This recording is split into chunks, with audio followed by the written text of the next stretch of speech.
left, right. What is up? Welcome to this episode. I think you're going to like it if you don't know much about the debt ceiling and you're kind of interested in government.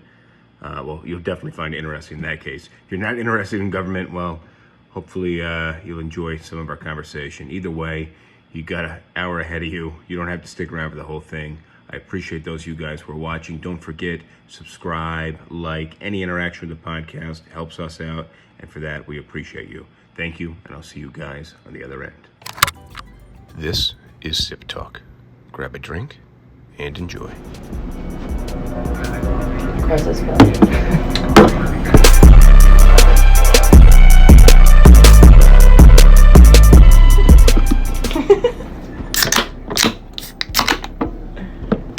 Cheers. Cheers. Cheers.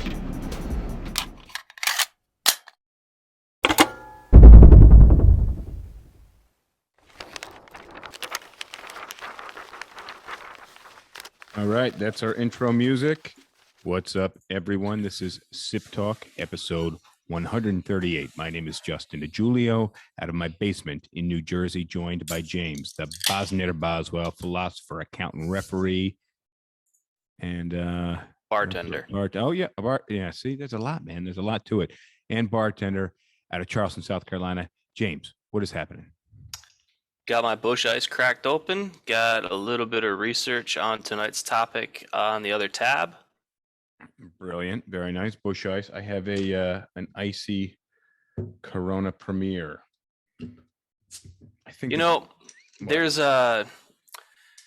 an ad for Corona Light a while back, and it was in some city. I'm gonna just say Miami, but it was in some city, and they've got a shot of like a rooftop bar, and just a whole bunch of people are partying, and then it pans out, and then there's another rooftop bar like across the street where everybody else is partying, and coincidentally everyone's drinking Corona Light, and it pans out to show the two parties kind of saluting each other, and then it says Corona Light, it only gets better.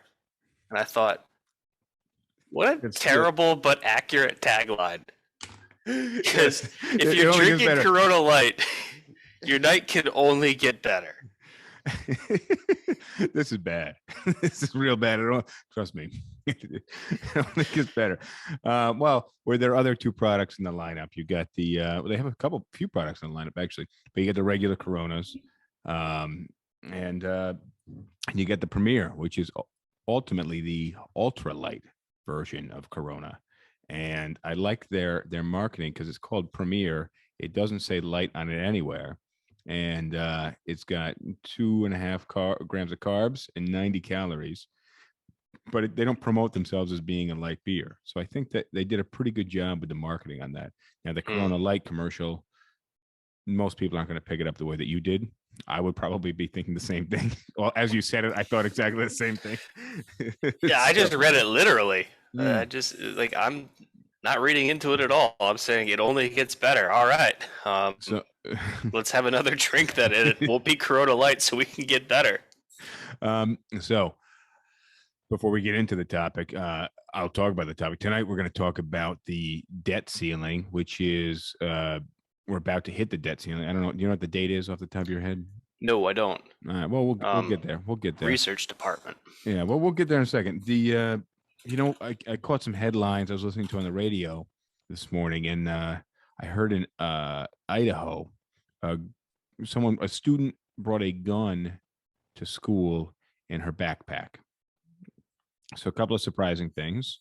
One, it was a girl, which is surprising just because they're in a minority of school shooters, and she was 13 years old, which is also surprising. I don't know if she had intent to use it. I don't know any of those details, but a 13-year-old girl in Idaho brought a gun to school, and it was in her backpack. Do you know what the school and the surrounding school districts did as a response to this? Imagine they shut down? No, they banned backpacks. Naturally, that's the problem. I see how that can be like a very direct solution. Like, oh, it was in a backpack, and that's how she got it in here, so we should ban backpacks. Now, I assume that guns were already banned, but someone must have, they snuck the gun in within the backpack. So there's just I saw a few. Yeah, in videos. response to school bans guns. That would be better. School ban. Like, hold on. What do you think of school? And you think of an object that goes along with school.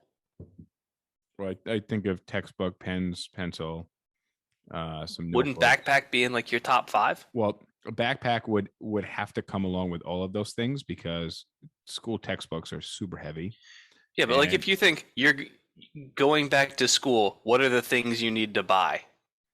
Backpack's going to be really high up there on the list. Like you're going to think like pens, paper, backpack. Yeah, I completely agree, and I just don't know exactly. So there was just a bunch of TikTok videos of kids like carrying their stuff around in like weird I guess also gun, like pens, paper, backpack, gun. Need one of those too. God, I would rather have metal detectors in front of the school than the school ban backpacks. It seems like a really silly solution to I don't think metal detectors really make a lot of sense either. Well, no, but if you're going to think of some way to address someone carrying a gun into school, because think about how much metal stuff you would have in a backpack that has a legit school purpose that's going to be setting off the metal detectors every single day. It just means they're constantly going through people's bags. But look at a lot more people travel in and out of the airport, in any given hour than travel in and out of the school. It just, I know there are a lot of schools that have metal detectors at the door, and I imagine it was probably a hassle and it was hell for the students and faculty to get used to in the beginning, but they're probably used to it now. But again, I'm not saying it's a great solution. I would just think of that before banning backpacks because kids have to carry shit around with them. In the TikTok video, there was kids like pushing around shopping carts and just doing all this, obnoxious teenager shit because that's what kids do. But really just proved the point about how shitty of a rule this was. Yeah, it seems really, really stupid. They're not addressing the actual problem. No, they're just creating another one. Yeah, well, that is the inability to carry your stuff around efficiently. Lots of trips to and also your locker depending room. On what kind of gun you have, you don't need to put it in a backpack. Well, you can very easily conceal a gun inside your clothing or your purse or your lunchbox or there's a million other places you could put it where it would be equally if not more difficult to detect. Yeah, it's just but that's how large organizations think. So well, it's the whole thing. Like larger, you think about zero tolerance policies on things, okay. Where, like, so a school, like, two kids get into a fight, and the school has a zero tolerance policy on fighting, and both kids are suspended or whatever, right? Well, what if one kid started the fight and the other kid was defending themselves? Yeah, exactly. Well, zero tolerance. You can't fight. So if I throw a punch at you, and I'm the one who initiated the fight, and then you fight back, we're both in the same amount of trouble because we were both fighting. How is that fair? But that's zero tolerance. It doesn't make any sense to me. That stuff exists all over the place, not sure, just in schools. The problem when you don't have a zero tolerance rule like that, then it's a judgment call every time, and then you can say it may be racist or it may be sexist or it may be, ageist, for what. Okay, older but what would you rather have? People have the ability to take context into consideration and make a judgment based on what the facts are. With the risks that you just delineated, sure, those exist. But would you rather have a system where the possibility of a fair outcome exists, whereas with zero tolerance, people can intuitively understand that zero tolerance is unfair? Yes, but it's just like many issues, a super complicated issue because it'll be less of an issue for me, a 16-year-old white kid in 10th grade. But, a 16-year-old black kid or Hispanic kid in the same grade, same profile, otherwise outside of skin color, there's a fight, chances are they're getting in more trouble than I am. And you can also have zero tolerance that still leads to discriminatory outcomes. Sure. But I would like to live in a world where a judgment call, and this is kind of where I feel like the world's going the wrong direction, is we're just kind of making all these bullshit rules because discrimination and things like that, they just don't really work out in application. But I would rather live in a world where judgment calls are made on a per incident basis. The problem is, that doesn't work every time. And Yeah, but zero tolerance doesn't work every time either. And every time it's applied, it feels arbitrary and capricious. Whereas, like, there will be times where judgment calls, like, you'll have a set of standards. The majority of the time, it'll be fine. Judgment call is going to be fine. Exactly. Yeah, and the times when judgment calls are made and it's wrong, then that's where you have avenues for appeal or review, and you can say, hey, this isn't fair, somebody else should look at it. And that won't eliminate all the problems, but it'll help, because you could have a review panel that's just as biased as the person making the initial decision, but it reduces the risk. All right, let's pivot from backpacks, because we gotta talk about this debt ceiling, because that's what we're here to talk about. Well, that's what you're there to talk about, and I'm here to talk about. We can actually, I want to start by talking, like, tying this together with, like, zero tolerance or whatever. So certain people in the political sphere have a zero tolerance for running deficits. They think that the government should never run a deficit, and that, and that also taxes should never be raised. And anytime you have such a rule, like, where you have zero tolerance for whatever it is you're against, it puts you into a position where you're inflexible with no need to be inflexible. Yes, and that's George H.W. Bush, read my lips, no new taxes. And him saying that got him elected, and then he had to actually govern, and they had to implement some things that looked an awful lot like taxes. And that came to bite him in the ass when he tried to get reelected in 1992, because people pointed to and said, hey, you said no new taxes, but what about this and this? What about these new taxes? Yeah. So by giving himself a zero tolerance policy, he gave him something to be held against. Where but that's and that's the problem with making grandiose statements that are just kind of black and white. Like I in running an office, I change my mind often, or even in relationships or friendships, I change my mind. And what I typically hear back is, but you said this already. And what I tell people is, I said that prior to now, and after I said it, between then and now, I've learned more information. So with the new information, that's what's prompted me to change my mind. So if you want it the way before, then we have to discount all the new information, which doesn't make any logical sense at all. But also, as a salesperson, I'm pretty well trained in not speaking definitively.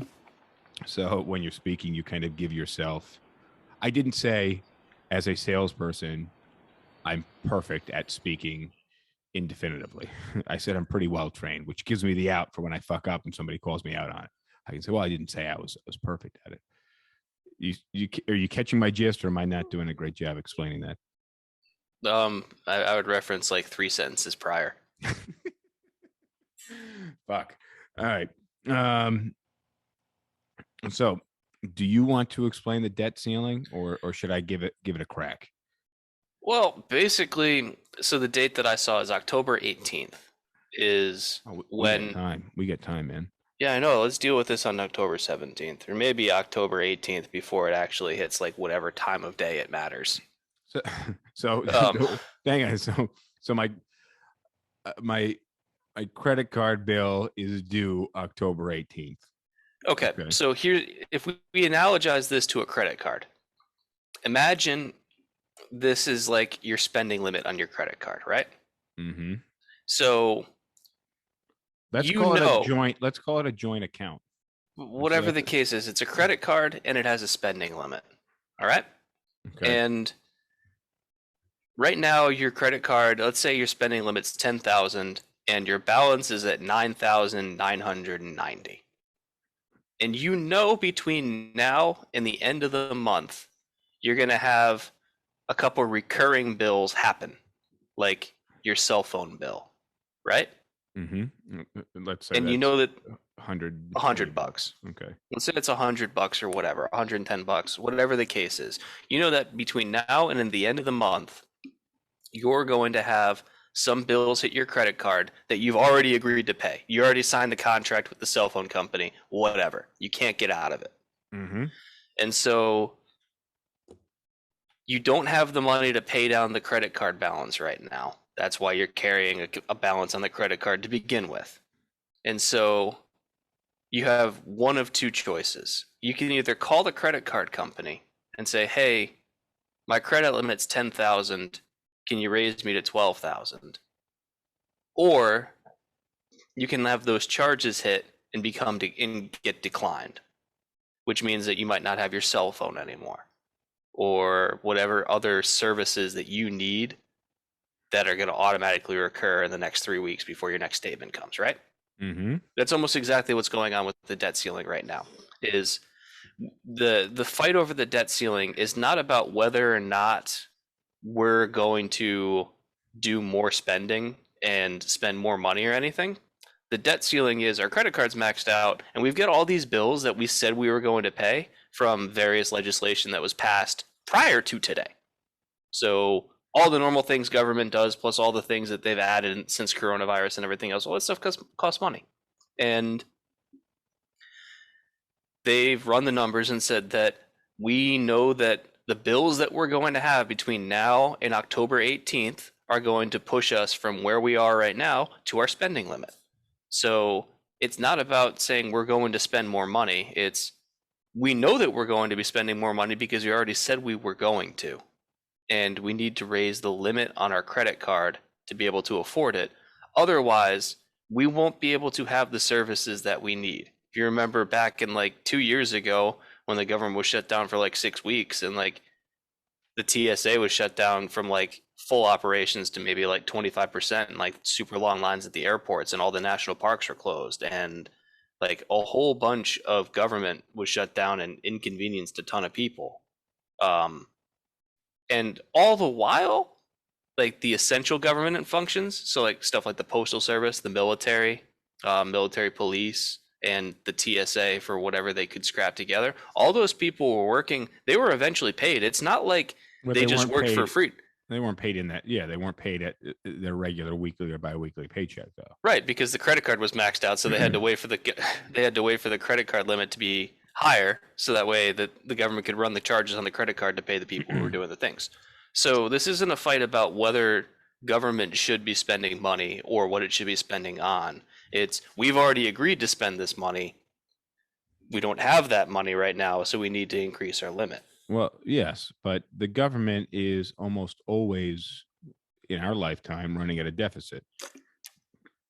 So which means that's basically a recipe for us regularly raising that debt limit. Well, yeah, and that certainly happened. And I'm looking at a graph right now. An important figure is because, like, when you see right now the national debt is about $28 trillion, which is a big, scary number. But if you look at where the national debt is right now as a percentage of GDP, so how much does this country produce every single year, you see that we're actually at about the same level that we were in World War II. There was a big spike in World War II. That's because their spending went way up. Yeah, to pay for the war. And then after the war, it dropped considerably. Like we paid off a lot of debt after World War II. And then it kind of stayed pretty stable. Like in the late 80s, it got up a little bit more. Then it got paid down around 2000. And then since 2008 or so, it's really gone up a lot. And right now, we're at about the same level that we were at the peak of World War II. So it's not like we're in new territory. The ratio is about the same. The numbers are considerably higher. Well, yeah, because of inflation. Yeah, exactly. But it's really stupid to be having this fight because we already agreed to pay these bills. We just need to give ourselves the authority to actually pay them. Yes, which is interesting in the U.S. how those two things happen at different times. Congress meets to propose a budget, and that's what we're going to be spending money on.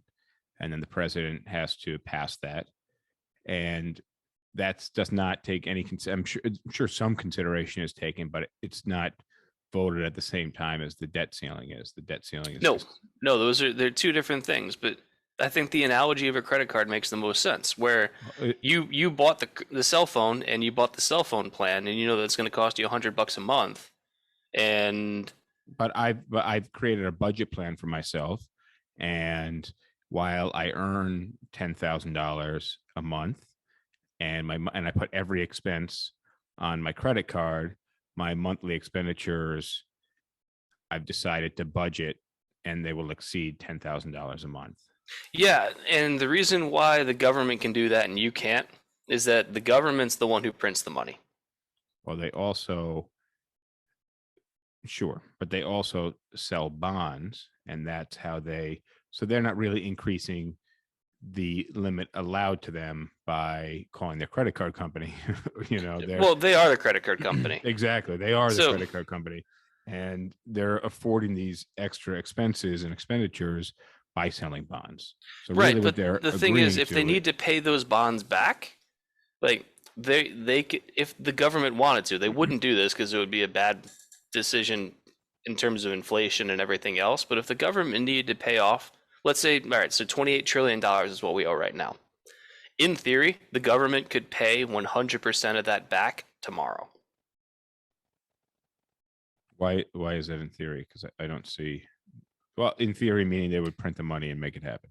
Yes. In theory, they could just make the decision, we're going to print $28 trillion worth of money and pay off all of our debts.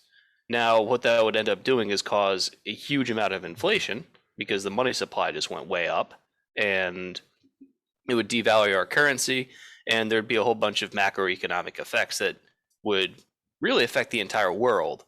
So the reason why we don't do that is because we want to keep our currency pegged to some level. And by printing $28 trillion in a day, it would blow that completely out of the water. But at any point, if we had to, we could. And you see that like Germany after World War I is a good example, where they're hugely in debt. They had to pay at the Treaty of Versailles. They had to repay all the Allied nations for the damages that World War I caused. Mm-hmm. And so the German government basically had to sign this thing.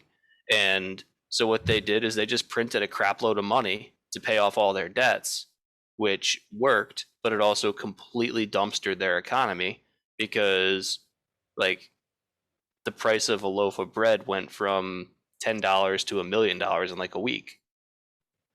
I don't think it was that extreme. No, but I imagine it was comparable. The point is that it prices went up so much that currency basically became worthless. People were taking like heaps of cash and burning them in their furnaces because it was cheaper to use the cash as fuel than it was to buy wood.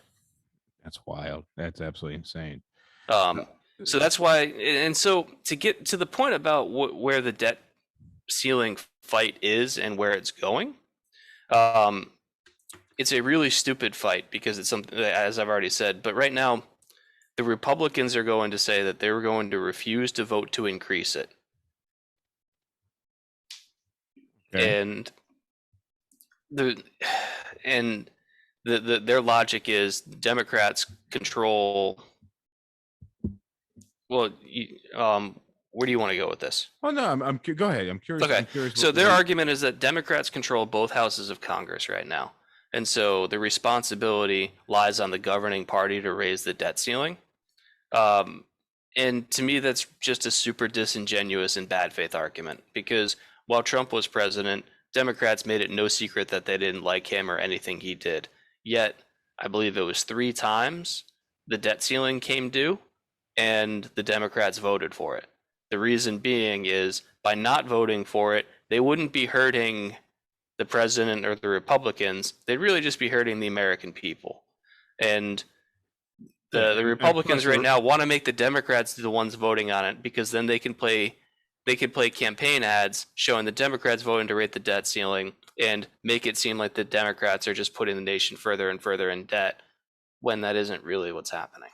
No, but there was also fewer issues when Trump was president because the Republicans were in 2/3 power, right? The majority. No, they never had a Senate. supermajority. Well, they had Congress for the first 2 years, right?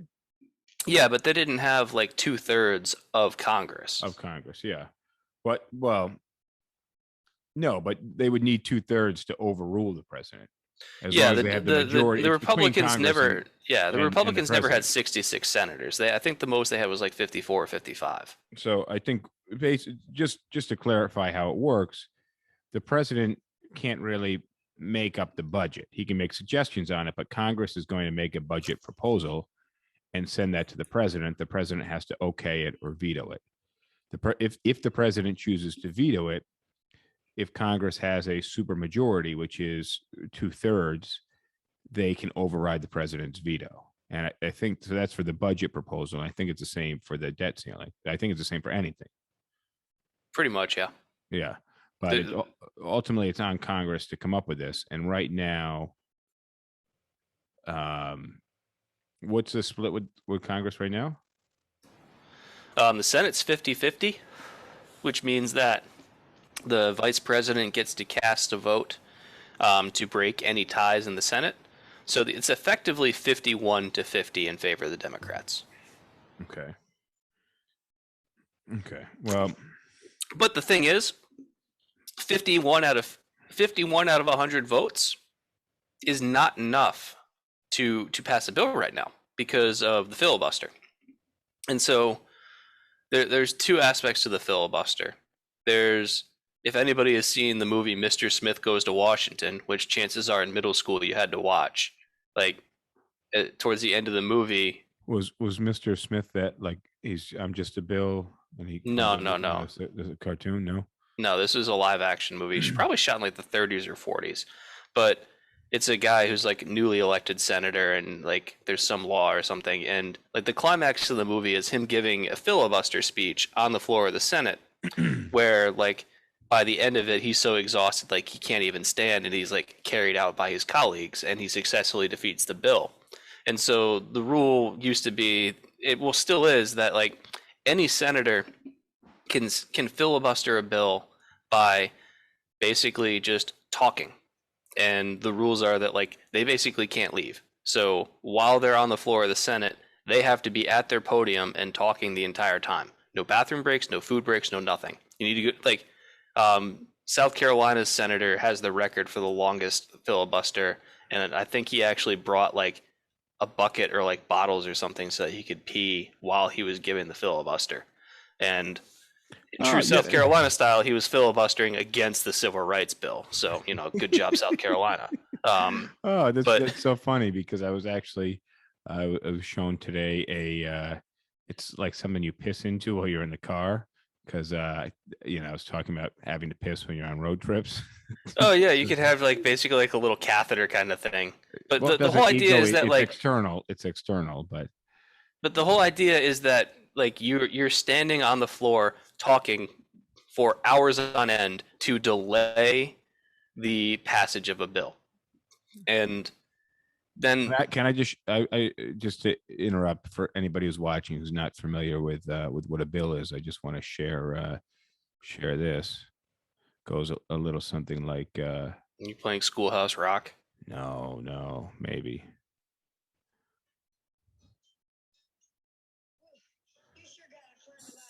Oh, I thought we were going right into the song here. All right. Well, let's see if I.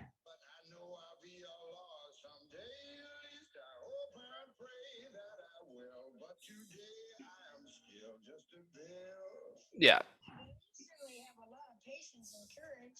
I'm sorry. I had to throw that out there. All right. So although I thought we were getting right to I thought it was going right into the song. It's my bad. All right. So anyways, yeah, filibustering in the traditional sense is standing up on the floor and talking endlessly to kill the passage of a piece of legislation that you don't like. What happens now is that you can have a member of the minority party. To end a filibuster, you have to have 60 votes. So you have to have 60 people say, you know what, end this, we're moving on. So now what the minority party can do is just say that they're going to filibuster. Say, we're going to filibuster this bill. Nobody actually has to get up and talk. Nobody has to go through the ordeal of actually doing it. They just say that they're going to. And that basically makes it so the threshold to pass anything in the Senate is no longer 50-50, but 60-40. Yeah. Unless they get called out on it, then they actually have to do it. But that's very unlikely. That doesn't happen. Yeah. So in order for the Democrats to pass the debt ceiling through a filibuster, they have to use what's called the reconciliation process, which is really, it's just politically ugly, but it's a way for them to be able to pass a piece of legislation without having to do the 60 votes for filibustering, because it has it's something about how if it's a finance related bill only or whatever, you can use a reconciliation process to do it through some kind of like rules based thing where it can't be filibustered. But it's kind of like a loophole, and it doesn't make the party that's used in the reconciliation process look good, because they're kind of sidestepping the way that legislation is supposed to be done.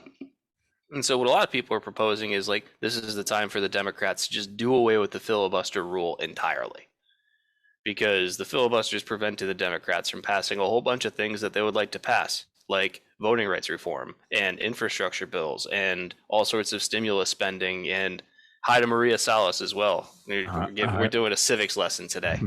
Hi, Maria. But again, what we started off talking about with these kind of blanket rules, you think it's a good idea to just blanket get rid of the filibuster? Because is that in the Constitution, the filibuster, or is that an amendment? Neither. I think it's got to no. Well, I don't know where it comes from, but I'm sure it was put into place for a very good reason. So I'm curious why we would be trying to take it away. The first set of filibuster occurred in 1837. Okay, that's pretty early on. We've been doing it for nearly 200 years at this point. Yeah, but that's 50 years after. 184 years. Yeah, Constitution provides that a majority of each house constitutes a quorum to do business.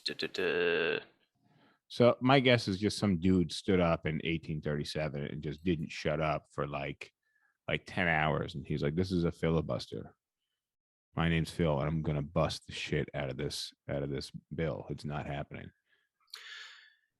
Yeah, so I mean, it's evolved over time. Okay. Well, I imagine it's evolved, like the complexity of it, but just the general practice of one man standing and not stopping, not shutting up, so that they can't do anything else on the floor. Yeah, it actually, the rules change happened in 1806, which is still 19 years after the founding of the country. So it's not in the Constitution. It's part of Senate rules. Okay. All right, let's see. What do I got here in terms of notes? Oh, so we were talking about World War II in Germany and what Germany had to do, but we were also talking about how our debt ratio, because we were in an immense amount of debt, went up during World War II. Mm-hmm. What are your thoughts on what's going to happen with the money that's being spent in Afghanistan? Do you think we're going to see?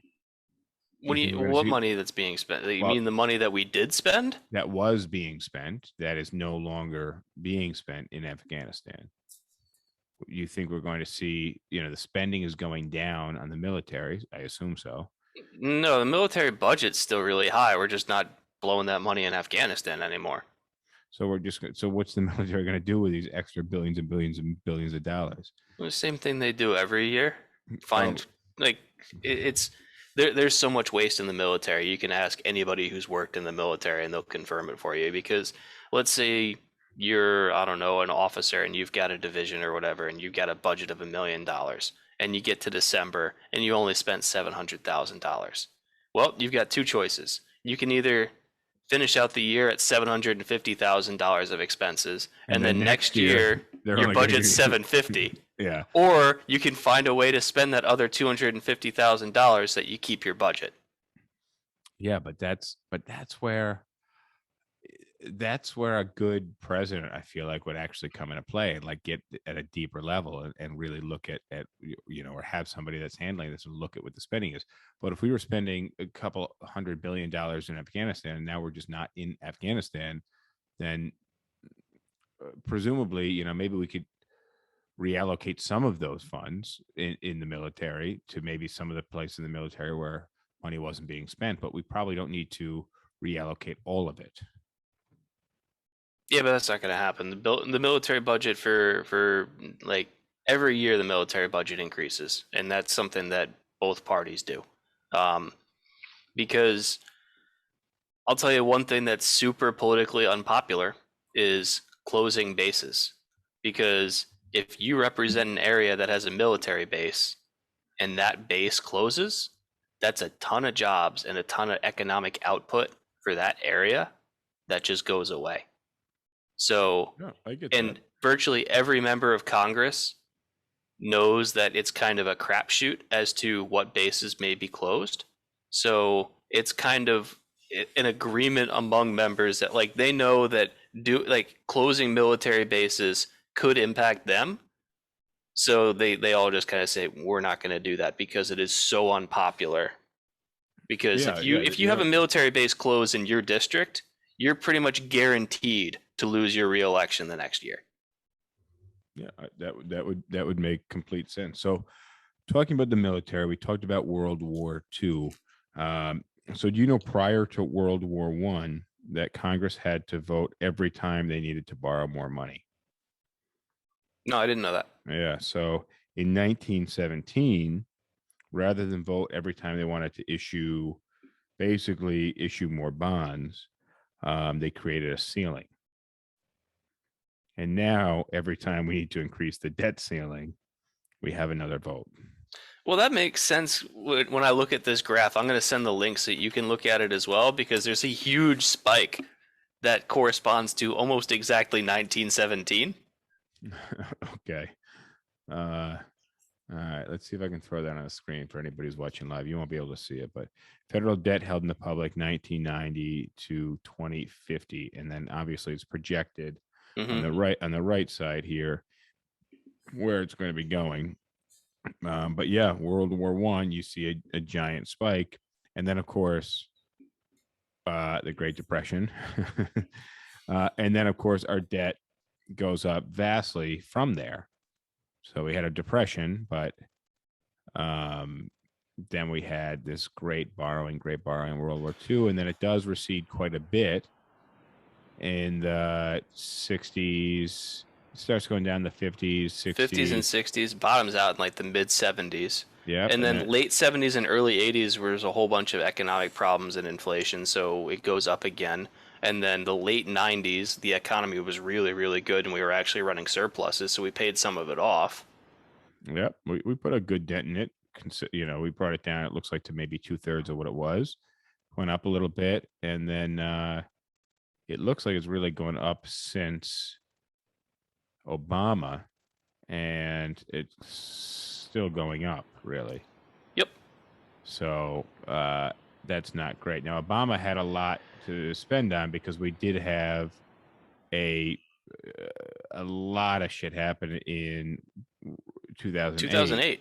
Yeah, but we don't have the Great Depression that happened right after that, which is what we had in the 20s. Well, 2008 was rivaling the Great Depression in terms of economic impact and job loss. Yes, but the U.S. managed to cover a lot of expenses for our biggest institutions, and we didn't hit that much of we're looking at federal debt. So basically, the U.S. spent a lot of money in bailing out, these auto manufacturers and some of the banks and things like that. So right. So basically, instead of going through the Great Depression again with people starving in the streets, we just went into a whole bunch of debt to try and stabilize the economy. Yeah, although the majority of the money was given out, but the majority of the money was received by very large institutions and not the everyman. Although I do think Obama sent a check to everybody at one point in time for like $1,200 or something. Do you remember that? No, there was some additional tax credits or something, but it was relatively small. the like $1,200 checks that Trump sent out in 2020, and then the $600 checks. As far as I'm aware, that's the first time that the government sent direct payments to every citizen, like irrespective of like tax status. Yeah, which was interesting, but also that adds a lot to the federal debt as well. So I'm It does. curious. I'm curious the impact, how we could measure that on the scale that you just sent. But yeah, I thought that was interesting that we used to vote every time we needed to borrow more money, but we just got in the routine of borrowing money on the regular, that it was so much voting. So we decided to vote on a limit of how much that we could basically borrow. Yeah. Not every time we wanted to borrow. But it's still stupid because we're talking about borrowing from ourselves. So at the end of the day, the debt ceiling is going to get raised. And it's really just a political play by the Republicans to make the Democrats vote on it with no Republicans. That way the Republicans can say that they oppose spending, when in reality they didn't, but that's not what people see. Yeah. So the majority of this spending. So let's break down what the U.S. is spending money on. As my understanding is probably, well, we have a federal budget that we're trying to. I think we're trying to include that with the vote right now to increase the ceiling, and that includes, that's kind of like Biden's spending plan, which includes, I had it up earlier, but it includes like infrastructure. It includes charging stations. Yeah, but I think no, the debt ceiling is separate from like the infrastructure bill that the Democrats are proposing. I think they're trying to make it happen together. They might, but and I think you don't that's have why to have there's so much opposition right now from the Republicans, because one, they No. don't want to raise the debt ceiling, and two, they don't want to pass Biden's spending bill. Yeah, but it's two separate arguments. The Democrats are just thinking that, like, you know what, if we're going to have to ram this through, then we might as well ram everything through. So, but the thing is, you could have the debt ceiling as a standalone bill, and it would still get 0 Republican votes as it stands right now. Yeah, but I think I'm pretty sure that they're trying to pass them together, is what I'm saying. Well, they might. And I'm pretty sure that's the case, and that's the additional reason why the Republicans don't want it. I think the Republicans would raise the debt ceiling if the spending bill wasn't part of it, but there would be a big issue then with that spending bill. So they're trying to incorporate that, to raise the debt ceiling, incorporate that spending bill, even though raising the debt ceiling may not account for all of the additional spending. It'll get us through the short term. All right, so the numbers that I was able to pull up are from 2015.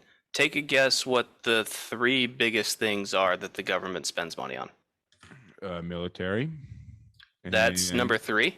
Oh, fuck. So 2015, that was $609 billion.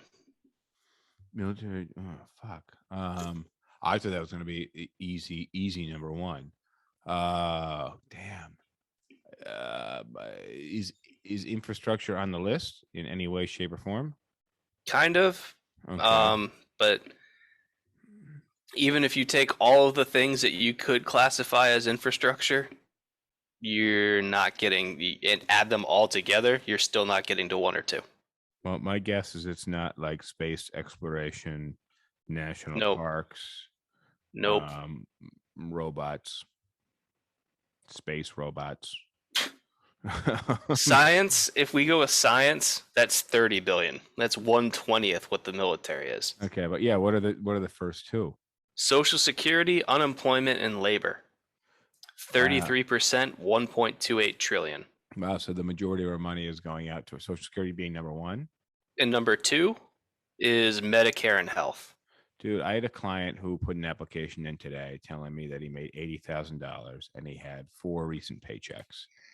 And I was looking for the paychecks on his bank statement. They were not there. But there was many instances every week of unemployment payments. So I sent it to the landlord. The landlord called me and he's like, I already have an application on this, but you're missing tax returns. And apparently, so I called the guy back and he hadn't completed his tax returns for 2020. and he had not filed an extension. So he was declined because of that. But ultimately, I'm completely irrelevant. But I'm just throwing out there. This guy was on unemployment and then telling me he was also working. And it was just a sketchy You can't be application. both. Well, you could be both, but it would catch up with you at some point, and then you have to pay it back. Right. So I don't know. It's frustrating for me to relay this from the landlord and from myself back to the agent, back to the client. And Well, why didn't the agent push back on the client and be like, "Hey, this doesn't seem to make sense"? because as far as he was concerned, he was fighting for the client. He's like, "No, that's what he told me. It's legit." I'm like, No. That your job is not to Well, buy into everyone's bullshit. He was representing the client.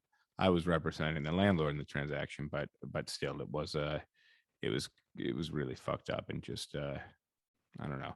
And now they're all mad at me, and I'm like, dude, you didn't fucking file your taxes. So, and the guy had a 1099 from 2020 for a quarter of what he told me his income was. Okay, So, where's the other 3/4? I don't know. And then what a 1099 is going to look like on a 1040.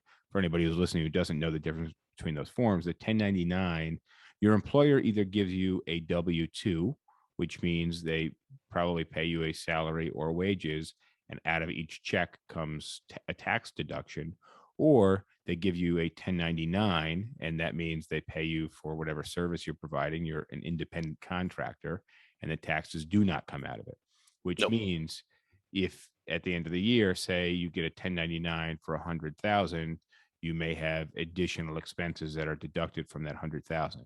So if let's say I run a lawn care service and I make $100,000 a year, but I had to fix my mowers and I had to buy more supplies and I spent $50,000 in supplies, I didn't make $100,000 that year. I made $50,000 that year. So, and of that $50,000, you're going to have to pay not only the income tax on it, so probably 12 or 20%, but you're also going to have to pay both your portion and the employer's portion of Medicare and Social Security, FICA, which is 15.3%. So if you got a W-2, half of that, the 7.65%, is paid by your employer, and it's not something that you ever even see. But if you're self-employed and getting a 1099, then you got to pay that 7.65%. So your effective tax rate as an independent contractor is much higher than if you're W-2'd.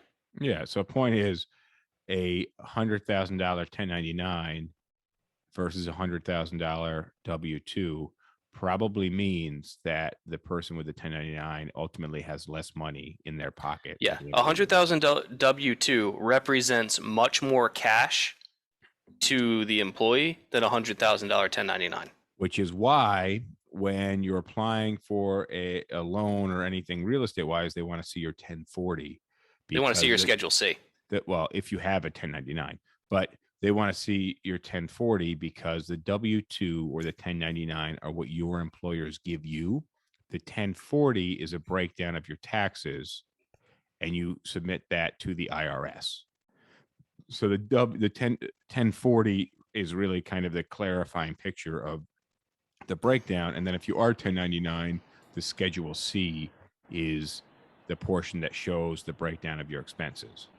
So it'll say you spent $20,000 on riding lawnmowers and grass seed, and whatever else. Grass seed is, by the way, grass seed is expensive as fuck. I was in Home Depot. I was in Home Depot this morning, and I was like, "Oh, grass seed, let me just grab some." Like, fuck, it's like $57. I just, you know what? It's the end of the year, anyways. I put down grass seed so many times, it's not growing. I'll wait till next year. So, all right, let's see what else I want to add here. Debt ceiling government spends more than it takes in. Yo, let's pump Thursday's topic quick. Yeah, let's well, you pump that. I'm going to read through my notes. Okay, well, for Thursday we want to do SipTalk advice column. So you got problems, we've got shitty answers. No, so first off, we don't have to self-deprecate at all, because I actually think we have really thoughtful answers. And we may not know the full backstory. We may not know all the ins and outs of personal scenarios. I got one question today that came through Craigslist. I'll share more with you once we wrap. But it was just like, how do I find someone to love or something like that, or how do I? I'm unhappy at my job. What do I do? We need a little more information than that. But even you and I would give advice based off that question. I think our advice is pretty thoughtful, and I actually think we give really good advice. So for next episode 139, we're going to be giving you guys advice. So if you guys have questions, you can throw it in the comments here. Rosh, who is watching the comments, will feed it to us. And feel free to DM me or email me, and we'll try to do some call-ins as well. So if you guys want to call in during the episode and ask a question, we will give you our best, most thoughtful advice.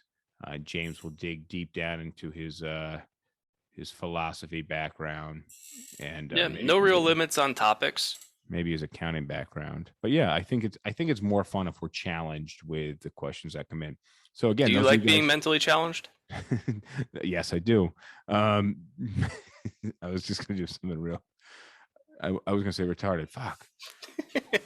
Again, remember the other episode? I'm like, yeah, I'm trying not to use the word retarded. Like I just use it all the time because I'm retarded, but I just grew up being retarded, using the word retarded. I'm trying to be a little more politically correct moving forward. All those years wearing a helmet. Yeah, man.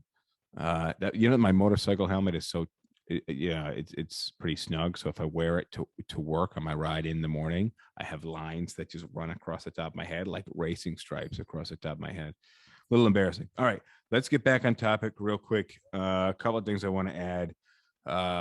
What happens if we hit the debt ceiling and we can't pay our bills, really? Well, we have a government shutdown. Yes. And that's where things get dicey because It's happened before. The government can deal with that in a few different ways. But ultimately what it sounds like is some bills aren't getting paid / some bills aren't getting paid on time. A government shutdown ultimately costs everybody more money. Yes, it costs us more money because now our bill, say we owe $100 million or $850 million, either way, inconceivable numbers for you and me, to another country or to to salaries for whatever federal workers. There's a good chance we're going to be paying interest on that. Now not only going to be paying interest on that, but like there's a whole bunch of things. So like national parks, for example, if like all the park rangers and all the people that work in the national parks, in a government shutdown, all that stops. They're furloughed, so they're still going to be paid. I'm sure, but they're not working. So you've got people. Hang on, hear me out. I'm sure when people are thinking of federal spending, the first thing they think of is national parks. They aren't, but this is an easy example. It's a good example. You've got nobody working in these parks, so all the daily things they do to keep the parks up, maintenance and everything else, that stops. And so, like, if you have stuff, can you talk with her? If you don't maintain things or whatever, then eventually you're going to have to come back and you're going to have more work to do because you weren't maintaining. So now you're going to have repairs that you wouldn't have otherwise had. And this applies in more than just that field, but that's just an easy example. And I'll relate the national park back to the everyman. Imagine you mow your lawn every 2 weeks and you budgeted for gasoline to mow your lawn every 2 weeks. And now a month and a half goes by and you haven't mowed your lawn. It's much more difficult to mow, and you're probably going to have to mow it twice and then maybe rake it as well. Yeah. Which is ultimately costing you more time and more money. So yeah, and the number of agencies that it affects is huge, and it's stupid all around. Everything about a government shutdown is stupid, and also the stock market hates it. You got your national parks, you got your Social Security, you got your military spending. Now, some of those people, like, there are some parts that will continue to work, like TSA or whatever, because the airports need to stay open for a variety of reasons. So TSA workers will still be working. They just won't be paid until whenever the shutdown ends. but you might not have as many people working. So things will slow down and become more inefficient than they already are. Well, so the government can stop paying things altogether or pay things late, or they can choose to pay things first in, first out, or they can prioritize payments. I think most likely they would prioritize payments first and then kind of create a first in, first out Well, after it would be more like, no, if we hit the debt ceiling, they can't prioritize payments because they don't have any money to spend. So what they would have to do is everything would be deferred. All payments would be, well, whenever this shutdown ends, we'll pay you.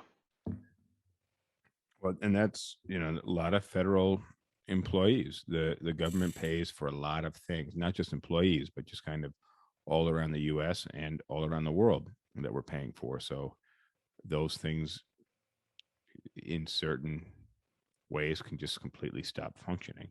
Yep. And there's no rules written into the Constitution or amendments. It's just kind of, as of the last time it happened, that may have set somewhat of a precedent, but I mean, the only thing that is in the Constitution is that it is the sole duty or sole power and duty of Congress to raise and spend money. So no other branch of the government, the executive branch or the judicial branch, they don't get to decide how to spend money.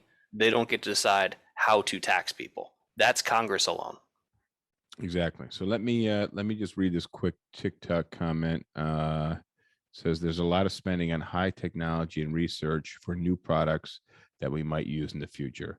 And yeah, that's true, but that would probably be one of the first things that would be cut is research. Well, yeah, and you can look at between NASA and the military, there's a lot of products out there right now that wouldn't exist but for those two things. The easiest example is GPS. So Jeeps used to be a military technology only, and at some point they decided that the benefits of letting everybody access Jeeps would be great because now everybody has the capability of using maps and all these other things that Jeeps enables. So like that's something that it costs somewhere between like $1 and $2 billion a year to maintain the like satellite array of Jeeps, but that was originally a military technology that became public. Yeah. So Rosh has a good question.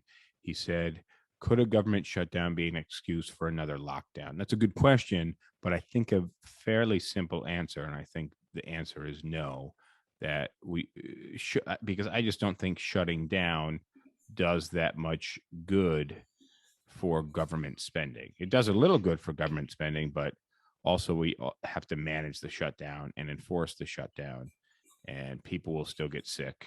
Well, and maybe they won't go to national parks, but because I remember in the beginning, New York City like locked off the parks, which didn't make any sense whatsoever because that was where people could go and spread out and get some sun. government shutdown has absolutely nothing to do with like a coronavirus lockdown. Well, Like, no, it has nothing to do with lockdown, but ultimately, I think really, I said it was a good question, but a more simple answer because we're just not going to save any money by keeping people in. I could tell you right now that the lockdown that we did in like March and April of 2020, that's not going to happen again. No, I The don't. probability of that happening is zero.